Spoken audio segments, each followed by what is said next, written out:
Sheikh, assalamu alaikum. Hey, walaikum salam. How are you? Alhamdulillah, I'm good. How are you, Sheikh? MashaAllah, doing well, thank you. Is it okay How's if I, everything? Alhamdulillah, good man. Is it okay if you spare a few minutes and ask you a few questions? Oh, sure, brother. I'm at your service. I just Thank you, came man. here to get a little tea and maybe some cake, and let's have a seat over here. Recently, I feel like I've been struggling with my spirituality, and I was just wondering what steps I could do to help regain that and to progress in my deen. Wow. Alhamdulillah. Um, you know, your spirituality, this is not a small thing, Yeah, right? And it's it's an individual journey, as I'm sure you're understanding and you've come to see. Um, One of the things I think that helps is trying to develop your presence. okay, Develop your presence with Allah. And try to, let's understand everything we do, right, is for Allah. When we talk about the word deen, people always say, oh, my deen, right? What is deen? How would you define deen? And I'm asking you directly, how would you define deen? so for me, deen would be my it would be my sort of connection or my sort of, how would I say, my journey of how involved I am with Islam. Okay. Okay, cool. Excellent. Because most people like to define deen as religion, right? Okay. That's not what it means. It means way of life. So this is a lifestyle, right? So to help you kind of get on track with your spirituality, I'd like to try to take a little bit of time to help change the mindset, if you don't mind. Yeah. Right? Something you can just think about. Okay. Right? If we look at Islam as a way of life, people talk about the gym and dieting and stuff, and they say, what? It's a way of life. Right? Yeah. I'm in the gym every day, running 5 miles, however long, how many times a day, out of the week or whatever. Yeah. Right? People do this all kind of stuff, and it becomes a routine, a lifestyle. I get up and I have my peanut butter and banana toast or toast every morning, and then I have my oatmeal and I have my protein shake. Yeah. Right? It's a lifestyle. They even get clothing to fit that lifestyle. You get the spandex pants and the leggings or the tight shirts and these kind of things, right? Because you're in that lifestyle of working out. The deen is no different, right? Islam is no different. From one perspective. From another perspective, it differs because we do what we're doing because we want to be within the presence of the divine. Right? We want to be in the presence of Allah subhanahu wa ta'ala. Even let's take for instance wudu. Yeah. Right? We make wudu to do what? To purify ourselves. Purify ourselves, yeah. It's more than just washing away little sins. You hear about the drips and creating new angels. Yeah. Drips washing away the sin. Okay, alhamdulillah. But the reality is that I'm preparing myself to be in a pure state as much as I possibly can to stand before Allah in conversation and prayer. Right? It's like if you were traveling, and let's say you were sweaty and not smelling so fresh, Yeah. and you knew you had to go meet one of the imams or one of the council members or something like that, what would you do before you go see them? Change. I will clean myself. Exactly. Yeah. Exactly. You're going to freshen up. Freshen up, exactly. Good, Yeah. right? All of that. Well, in a way, this is what we're doing before we go into prayer. Because Allah Prophet ﷺ told us that when you enter into prayer, you enter into conversation with Allah. And he says to have two things, khushu' and hudur. Presence and what? Reverence. Hudur being presence. Yeah. Khushu' being reverence. I'm sorry. Hudur is presence. That's what I said. Yeah. That's what you tell us. And then the khushu' part is having reverence for Allah. Okay? Okay. So now I know that I'm going to stand before my Lord in conversation. So my preparation of wudu is not just about I got a habit before I pray, as well understanding that I'm going to stand before Allah in conversation. So I want to be in the purest form that I can possibly be, at least outward, Yeah. right? And maybe through the conversation inwardly, I become purified through the conversation in and of itself, right? Before I read Quran, I have to what? Make wudu. Yeah. So that what? Because I'm about to engage in another type of conversation where I'm reading the words of Allah that are supposed to be coming to me to penetrate my heart to help me understand my Lord and His graciousness, His awesomeness, right? So that's what this is all about. You see, it's that connection that will do is helping me to what? Get prepared to and be before my Lord. And conversation either about my salah or I'm reading His word that's supposed to be speaking to me in the first place. So it's another type of conversation, right? How now dig this? I'm also making wudu. I don't even have to pray.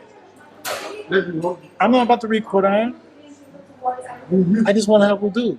But why? You know what that wudu is for? It's because you're constantly within the presence of Allah. And you want to be in the best and the purest of states just because you know that Allah is there. You know Allah is watching you through His knowledge. He sees everything. He's aware of everything. And because of this, you want to make sure that you have yourself in the best of states. Lifestyle. Lifestyle. Definitely, yeah. Just changing the mindset.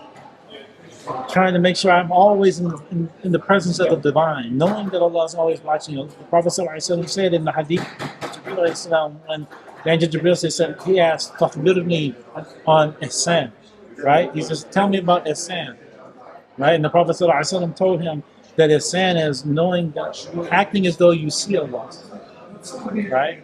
Yeah. But knowing if you can't see Allah, Allah sees you. Which means you're always within the presence of Allah subhanahu wa ta'ala. Always. Consciously or unconsciously, you're in the presence of Allah.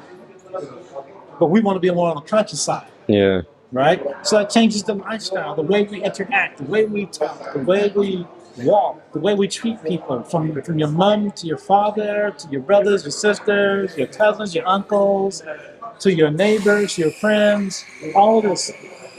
It changes. Again, lifestyle. Lifestyle, yeah. Right? My time that I spend in reading Quran, lifestyle. My time doing dhikr, lifestyle. The time that I spend even exercising, lifestyle. Because you're doing it not just so I can look nice in my clothes. Yeah. Right? Not because you want people to say, "Ooh, you look like you worked out, brother." You know what I mean? You know, it's not just for that reason. Right? It's so that you can be in a good, healthy state that you can worship Allah. You know, I don't know if you've ever had like a knee injury. I've got one knee injury. Do you? Oh, Yeah. So you know it's hard sometimes, right? When you can't make sajda. Yeah, exactly. It Yeah. hurts. Now you gotta sit in the chair. Sit in the chair and pray, even at the masjid. It's Yeah. terrible. It is. Because you honestly want to put your head on the ground. You never know you miss something like that until you can't do it. Right? So this is why we stay in good health, so I can put my head on that ground. Even though symbolically by me leaning forward is the same benefit, but it doesn't feel the same. Yeah. You know what I mean? So we stay in good shape and try and keep good health so that we can continuously worship Allah in a way that, you know, we find comfortable and easy and these kind of things. So this is part of that problem. I mean, part of that issue. Again, your body even has rights over you. Lifestyle. Lifestyle. Right? Your body has a right over you. You have to keep it healthy. Otherwise, you're not giving it its rights. You know what I mean? Not just in the muscles, but internally. Right? You got to be eating clean. You got to be taking good supplements. You know what I mean? You got to eat. Sometimes, you know, the teas and coffees are delicious. But sometimes we need a lot more water. Definitely. Allah gave us water. Alhamdulillah. Alhamdulillah. More than just wudu. Right? We gotta get that water so that we can get in there and purify the body internally, right? To flush it out. He gave us probiotics that you can take out of eating Greek yogurt to help the stomach digestion and all that good stuff, right? Instead of taking tablets and supplements that are man-made, we got a lot of stuff. But even the man-made has been inspired by Allah. You know what I mean? So we still take these things, but you know, if you try to go that little more natural route, you know, which I'm always a fan of, Yeah. you know, there are things there for you to help take care of yourself internally. Again, because your body has rights over you, and so that you can stay in a good state that you can worship. Again, lifestyle, Understand. right? So that's what we're leaning towards. That's what we want. So for your spiritual state, you have to think lifestyle change. Man, there's a difference when we talk about change, transformation. There's a difference between being result oriented Yeah. and identity oriented. What do I mean by that? Let's go back to working out again, right? All right. Brother like myself has been working on this gut for years. The question is, what is the goal? Right? When most of us go to the gym, are we just going to the gym so we can kind of look good? Or are we, again, changing who we are? Right? So what do I mean by that? Okay, so let's say I get to a point where the gut's going down. I've been doing my sit-ups, been doing jogging, been jumping the rope, Yeah. diet and everything, right? Well, I don't like this diet. I change in my nutrition, Nutrition. right? And as I'm doing these things, right, I'm looking. Oh, gut's going down a little bit. Okay, now here it is. This is where you get caught. If I'm a results-oriented person, well, once the gut went down, oh, I've arrived, right? Yeah. So then I go and do what? I start eating cakes. I start eating, you know, chips and fries and all these different things that I shouldn't be eating. And then guess what? The gut came back. Comes back. Yeah. Oh God! Now I got to go do it again, right? Got to go through all of the process to get the gut back done. That's results oriented, meaning it's only temporary, right? You had a short term goal. An identity change is something that's more lasting. It's the long game, as we say, right? It's the long lasting effects, right? So you change who you are. It's like, for instance, you want to be, are you a guy who paints or are you a painter, right? Yeah. The person that paints just every now and again, but a painter, at it all the time, at it all the time, all the time. Do you like to play football or are you a footballer? Yeah. Right? You just kind of play around the park every now and then, or is it something you're doing all the time? Is that ball? Are you sleeping with the ball? You know what I mean? You're Yeah. waking up and you're practicing your dribbling skills. Yeah. That's a footballer, Yeah. right? So this is what I'm saying. You have to be a person that is going to be looking for that long-term thing. So are we just Muslims or are we believers? Yeah. Right? Wow. There's a difference. People say, "Wait a minute, what's the difference?" Even in the Quran, there's a story of when the Sahaba and the Prophet ﷺ had just won a battle, and the Prophet ﷺ was passing out the spoils to a lot of the people of Quraysh, Yeah. and they walked up and said, "Ya Rasulullah, we're believers too. We also want some of the booty." And Allah sent an ayat down and said, don't say that you are believers because Iman has not settled in your hearts. It's better for you to say Aslamtu, that I have accepted Islam. In other words, I am a Muslim. It's better for you to say that than to say you're a believer. So now the question is, do you want to be a Muslim or do you want to be a believer? Right? Yeah. And if the believer is what you want to be, then you have to take the steps to change your identity. Right? Now, there is no one size fits all believer. Everybody's different. Everybody's approach is different. Yeah. Your journey is your journey. The steps you take are your own. So try to your best of your ability every day to change something. They say at least a 1% change every day will lead to long-lasting results. The trick of shaitan is to try and get you to do a lot because you'll end up doing nothing. You'll start a class with Shaykh and you'll be learning fiqh. Yeah. Oh, great. Then you say, ooh, got another class in Aqidah. Ooh, got another class in Usul. Ooh, got another class in Logha. Ooh, yes, I got all these classes. Oh, I'm doing it. I'm going to become a believer. You know, that's my Yeah. believer plan, right? And you got all these classes, and then you wind up doing nothing. You got lazy, didn't want to do the work for this one. Well, you missed that one, but you missed this work. So I can't go to class because I didn't do the homework or I didn't read it. Now I'm not going to class because I didn't do this work. And now guess what? Oh, you know, I've been working too much time. I can't do any of this stuff. You've done zero. Take one thing at a time. Take a step. We say shay'an for shay'an, step by step. Shay'an for shay'an. Take your step. Take your step. Right? Take one thing. If you were in Kung Fu, martial arts, don't try to learn everything. Master one thing at a time. Get to the next one. Get to the next one. Because that's lasting effects, lasting knowledge, lasting understanding, right? So you're going to be good. So just take one thing at a time. So my first advice to you, start reading Quran. If you can't read the whole page a day, read 3 or 4 lines a day. And what's even better, if you can take those 3 or 4 lines and then look at a translation, if you don't understand the Arabic, and then read the translation.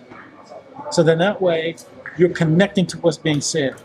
You're getting the blessings of reading the Arabic, even if you struggle, because the people who struggle have more barakah than the people who read it easily. Right? Okay. And there are actually, and as we've been taught by Imam Ali, that every letter that you read has 10 blessings. Right? So you think about it. Qul huwallahu ahad. Qul has 2 letters in it. That's 20 blessings. 20, yeah. Allah. Qul hu. I'm sorry. Qul huwallahu. Qul hu. There's 3 letters. So that's 30 blessings. Allah. Alif, lam, ha. That's right, because there's a shutdown that line. So yeah. It's a double letter, right? So how many is that? Aleph, lam, for thee. Another aleph with the shadda, so that's 2. And then the ha. That's 50 blessings. So you got 30 plus 50, that's 80 blessings. Yeah, already. Just saying, Kuhu Allahu. So just read, so you're getting barakah. And then read. Your goal is to be in the presence of Allah. That's your goal spiritually, to become closer to Allah. Try to make sure that everything you do has connection. Make a good intention to connect to Allah through everything that you do. And from that, inshallah ta'ala, you'll find yourself on the right path, brother. Inshallah. Become that believer that you want to be. Not what the masjid tells you, but what you want to be. Yeah. And inshallah, you'll be fine. Right? Inshallah. Thank you, Shaykh. I appreciate it. Allah bless you. Keep you and your family, inshallah. And I hope He blesses your journey to be a beautiful one. Thank you, Shaykh. I appreciate it. Thank you. Alhamdulillah. Thank you. Alhamdulillah.